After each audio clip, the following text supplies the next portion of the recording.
गर्भपिशवीचं काय होतं? गाठ होती ना गर्भपिशवीला गाठ होती. अजून नंतर गर्भपिशवीचं ऑपरेशन केल्यानंतर परत मला गाठा सांगितल्या. म्हणजे एक ऑपरेशन केलं तुम्ही गर्भपिशवीचं? गर्भपिशवीचं केलं, गाठांचं बी केलं. बर, 2 ऑपरेशन झाले तुमचे.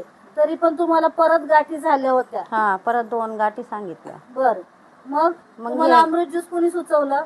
जावयांनी. तुमच्या जावयांनी सुचवलं.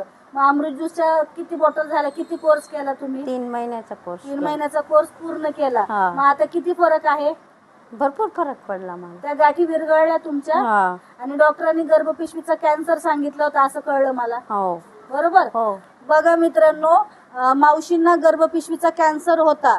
गर्भपिशवीचा कॅन्सर मुळे त्यांना अगोदर गाठी झाल्या होत्या, त्याचं ऑपरेशन त्यांनी केलं. त्यानंतर त्यांनी गर्भपिशवीचंही ऑपरेशन केलं. असे 2 ऑपरेशन मावशींचे झाले होते. पण तरीही परत गाठी तयार झाल्या होत्या. मग मावशी कंटाळल्या होत्या, कारण ऑलरेडी 2 ऑपरेशन मुळे त्यांची शारीरिक जी स्थिती आहे ती कमजोर झालेली होती. मग त्यांच्या जावयांनी म्हणजे मुलीच्या मिस्टरांनी त्यांना अमृत ज्यूस सुचवलं. अमृत ज्यूसचा पूर्ण 3 महिन्याचा कोर्स केला. आता त्यांच्या गर्भपिशवीच्या गाठी आहेत त्या जवळजवळ 70 ते 80% विरघळलेल्या आहेत. बरोबर मावशी? हो. आणि आता अजूनही ते आपण जसं सांगतो